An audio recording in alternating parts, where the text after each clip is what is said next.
Hey guys, I'm a local farmer and an unpaid reporter, and I'm here to report to you on the South March BESS project. So remember a few videos ago I had mentioned about this disbarred engineer that had his license revoked out in BC for falsifying permitting reports? Well, the topic's back. I also had said that the City of Ottawa also might have a little bit of trouble into this because we're not sure if they actually verify these professionals. So this same disbarred engineer showed up at ARAC for this project, and he absolutely wooed the councillors. And we believe that it probably influenced some of the vote. And at this time, none of them knew that they were actually revoked. So I'm going to go back and share my screen a little bit just to give you a little bit of background here. So this is the newspaper article that was written after I had discovered that they had actually been listening to and believing a disbarred engineer.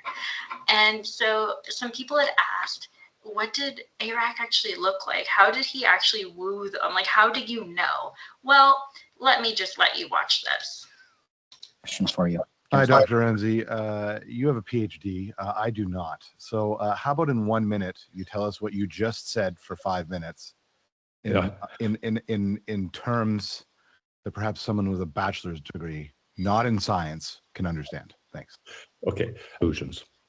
Thank you. My Bachelor of Public Affairs and Policy Management brain understood that. Appreciate it very much. So, well, I'm glad you were wooed by a disbarred engineer that lost his license for falsifying reports. Very comforting, City of Ottawa. Okay, I'm going to come back here for a second, and I want to follow up with this because after this whole situation, we were a little bit concerned, and we wanted to follow up with the City of Ottawa to make sure that it wasn't as bad as it seemed. However, we're not convinced. On July 22nd, 2025, Jeff McEwen is an engineer working at the City of Ottawa. He's the manager of planning, operations, and continuous improvement. We asked them the question, does the city validate that the professional certifications are still in effect at the time of submission and the time of review by the city?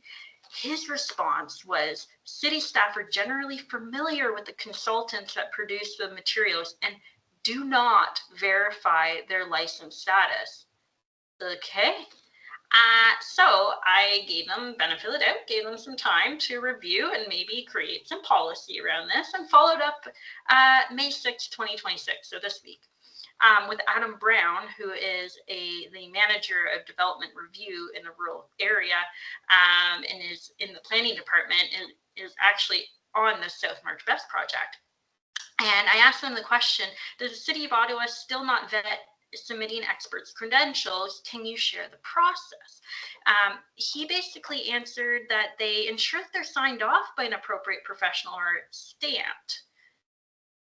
Okay, so I did follow up, and I again asked if he could outline that process. You know, maybe there were a few steps in doing that. His response was, I will not.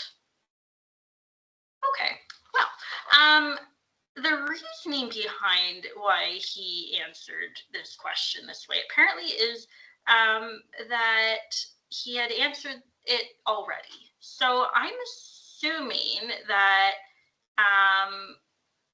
they don't have a process and that they just look and see if there's a pretty little stamp on that, and then they say good to go. A little bit concerning that they don't actually look at these professionals' backgrounds to ensure that they're actually in good standing with their regulatory colleges that they belong to.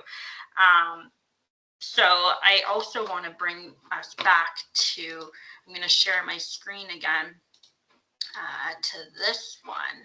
And I'm going to bring it back to, because are we actually already seeing issues with this? Because we see Carolyn Meehan, she had actually mentioned something the other day that really spiked my interest, was that an Amazon building that's being built in Ottawa is being dismantled, and I think it's 5 stories at this point. It's being dismantled because it's sinking and it's not stable.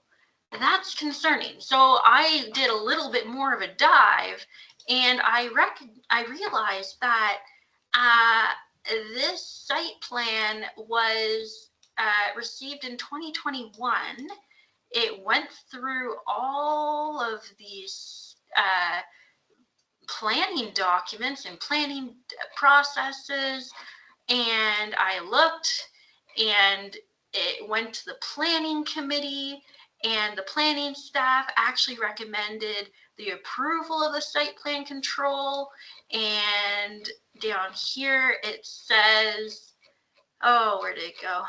Lots of things. So the site design was reviewed to ensure compliance with applicable policies, but also to ensure that the site is safe, functional, and designed appropriately. The proposal can be seen to meet these requirements.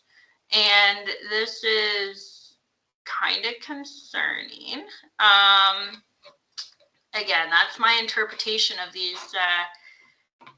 these documents, but how does this happen? How does it go through all these processes and then have to be dismantled after getting 5 stories up?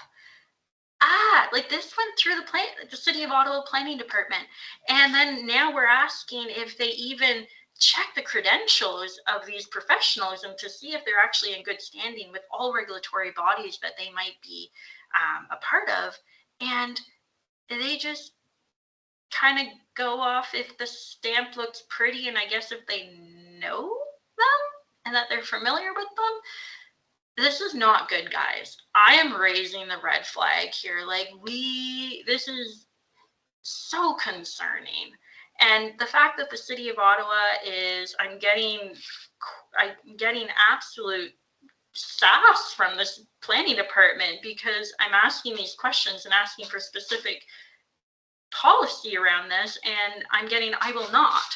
But now I'm noticing that they might not be, because there's actually no process in vetting these professionals that are submitting these plans. Okay. Well, I'm going to leave it on that because I need to go to sleep at some point today. But I have some more really interesting tidbits in the arsenal here, and I will be bringing those out. So please continue to follow us and bring all your friends, because this is, again, not just affecting us. This is going to affect everybody. This is city process. This can be provincial process as well. So please join us, and I'll see you next time. See you later.